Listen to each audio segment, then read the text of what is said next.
Phone যদি কখনো হারিয়ে যায় বা চুরি হয়ে যায়, তাহলে আপনি কি কখনো ভেবে দেখেছেন যে চোর আপনার ফোনের ডাটাগুলো নিয়ে আপনার কত বড় ধরনের ক্ষতি করে ফেলতে পারে? তো একটা সময় ফোন হারালে শুধুমাত্র সিমের নাম্বারগুলো চলে যেত, বাট এখন কিন্তু স্মার্টফোনের এই যুগে আপনার বিশাল ক্ষতি হয়ে যেতে পারে।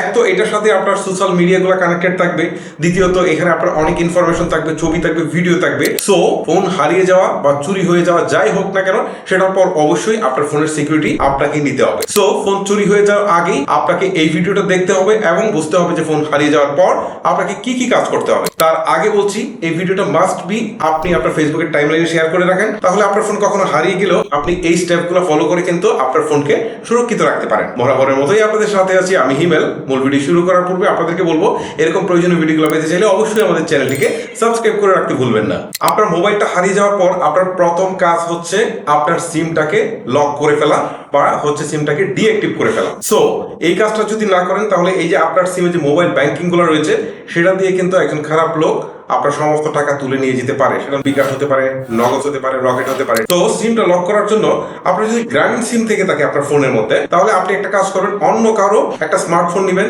যেটাতে গ্রামীণ সিম রয়েছে এবং সেটাতে হচ্ছে মাই জিপি অ্যাপে চলে যাবেন। ঠিক আছে, তার অ্যাকাউন্ট দিয়ে যাবেন, মানে তার ফোন নাম্বার দিয়ে যাবেন মাই জিপি অ্যাপে। আসার পর এখান থেকে সিম মোড অপশনে ক্লিক দিবেন। দেওয়ার পর এখান থেকে দেখতে পারবেন একটা অপশন রয়েছে ডিঅ্যাক্টিভ লস্ট সিম। ঠিক আছে, এখানে ক্লিক দিবেন। দেওয়ার পর আপনার ফোন নাম্বারটা দিয়ে দিবেন। ঠিক আছে, আপনার ফোন নাম্বারটা দিয়ে দিবেন এখানে। ধরেন আমি ফোন নাম্বারটা দিয়ে দিচ্ছি। দেওয়ার পর কন্টিনিউ বাটনে প্রেস করবেন। তারপরে এইখান থেকে আপনার এনআইডি নাম্বার চাইবে, মানে আপনার সিমটা যে এনআইডি নাম্বার দিয়ে খুলেছিলেন সেই নাম্বারটা দিবেন, জন্ম তারিখ দিবেন, কন্টিনিউ দিবেন।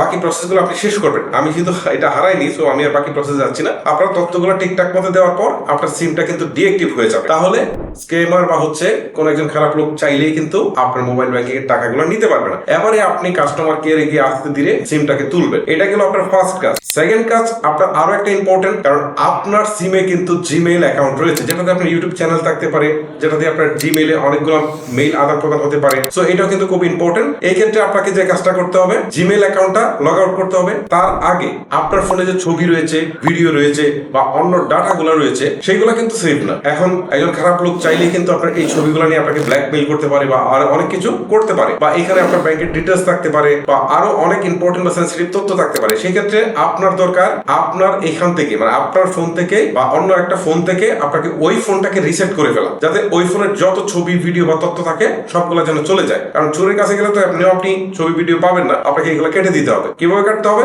আপনাদেরকে প্রসেসটা দেখাচ্ছি। ফোনটাকে রিসেট করার জন্য গুগল ফাইন্ড মাই ডিভাইস এই অ্যাপসটিকে আপনার ফোনে ইনস্টল করে নিতে হবে। আপনার ফোন বলতে হচ্ছে অন্য একটা ফোনে, আপনার পরিবারের হোক, বন্ধু বান্ধব যারই হোক, একটা স্মার্টফোন এটাকে ইনস্টল করবেন। ইনস্টল করে হচ্ছে আপনি ওপেন করবেন। ওপেন করার পর চোর যদি ডাটা কানেকশনটা অনই রাখে, তাহলে আপনি কিন্তু সরাসরি লোকেশনটাও ট্রেস করতে পারবেন। আর যদি ডাটা কানেকশনটা বন্ধও করে দেয়, তারপরে কিন্তু আপনি ফোনটাকে রিসেট করতে পারবেন। সো এটাকে যখন চালু করতে যাবেন, তখন আপনার ফোন, মানে যে ফোনটা হারিয়ে ফেলেছেন, আমি আবার বলছি, যে ফোনটা হারিয়ে ফেলেছেন, ওই ফোনে যে জিমেইলটা ছিল সেই জিমেইলটা দিয়ে এখানে আপনি সাইন ইন করে নেবেন। ওকে, সেম ইমেল আইডিটা, মানে আপনার ফোন যেটা হারিয়ে গেছে সেই আইডিটা দিয়ে যখন লগ ইন আপনারা করবেন, তখন আপনার সামনে আসলে দেখাবে যে আসলে ডিভাইস দুইটাই দেখাবে। এখন তো আপনি একটা নতুন একটা দিয়ে করেছেন, আর আপনার ফোনে যেটা আছে সেই ফোনের মডেলটাও এখানে দেখাবে। তখন আপনি করবেন কি, ওই মডেলটার উপরে ক্লিক দিবেন। ক্লিক দেওয়ার পর আপনি যদি দেখেন যে আপনার ফোনটা এই মুহূর্তে অনলাইনে নেই, তাহলে কিন্তু এরকম দেখাবে। আর যদি অনলাইনে থাকে, তাহলে একদম কারেন্ট লোকেশনটা আপনি দেখতে পারবেন যে এই মুহূর্তে আপনার ফোনটা কোথায় রয়েছে। এখন আপনি এখান থেকে যে কাজটা করবেন সেটা হচ্ছে, এখান থেকে দেখেন